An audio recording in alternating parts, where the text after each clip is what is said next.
printemps. Serait-ce déjà l'heure où les troncs et les graines, où la terre en travail, les bourgeons entr'ouverts, annoncent le réveil des forces souterraines et la création d'un nouvel univers? Est-ce toi, précurseur des ciels doux et bleuâtres, toi qui verses l'arôme et les chastes émois, qui ramène au champ les troupeaux et les pâtres, et remplit de rumeurs le silence des bois? Comme autrefois sur un signe du divin maître, les éléments vont s'apaiser à ton appel, les yeux vont se rouvrir, les infirmes renaître, les affligés s'éprendre à ton char manuel. Tout un monde invisible, attendant ta venue, des entrailles du sol et du fond du sommeil, va surgir, soulevé d'une fièvre inconnue, parle encore du tombeau, frissonnante au soleil. La terre, couronnée le front des jeunes filles, prime vert, pervenche, aubépine, jasmin, il vaut que par bration moissonne, jonquille, première fleur des bois, parsemer nos chemins. Que la joie en nos champs éclate et l'espérance. Arrière, souvenir, spectre des jours mauvais. Voici le renouveau, le printemps qui s'avance, messager de la paix.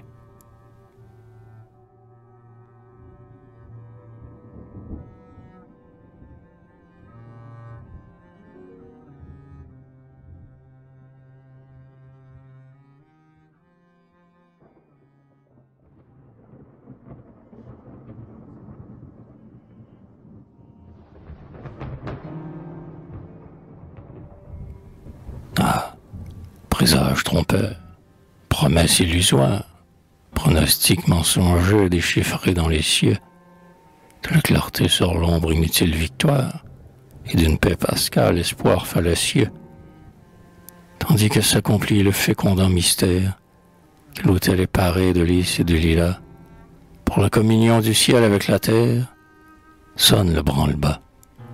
C'est le moment choisi pour entrer dans la lice. Il faut que le soleil brille sur l'horizon, qu'une nature vierge, aux combattants propices, étende sous leurs pas des tapis de gazon. La brise qui se lève est molle et parfumée. C'est l'heure qu'on attend pour cingler dans les airs et pour lancer la foudre à travers la fumée, la foudre et les éclairs. Si la futaie altière épaissit son feuillage, c'est pour mieux camoufler l'artilleur et son train. Si la plaine ou le soc a creusé son sillage, ou déjà recommence à fermenter le grain, s'étale, nourricière, avec sa grâce accrue, c'est pour mieux se prêter à des travaux sanglants, et pour que la mitraille, et non plus la charrue, lui laboure les flancs. Et la jeunesse, espoir, orgueil de notre race, si dans ses veines battent un sang pur, généreux, si Dieu lui conféra l'onction et la grâce, qui fait l'âme des saints et la vertu des preux, serait-ce que la vie aussi lui fut donnée, pour être en holocauste offerte à la douleur, pour être par le fer et le feu moissonné, au matin, dans sa fleur.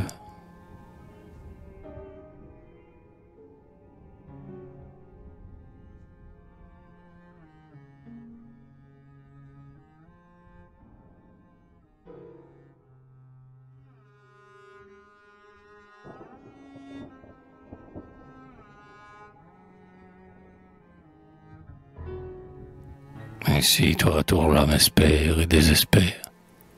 Ignore-t-il ce dont le maître nous instruit, que le grain de froment, s'il ne meurt dans la terre, reste seul, et s'il meurt, qu'il portera du fruit. Salut, sont des martyrs, héroïques semences, de ferveur filiale et d'amour fraternel, qu'importe une fin prompte à ceux pour qui commence un printemps éternel.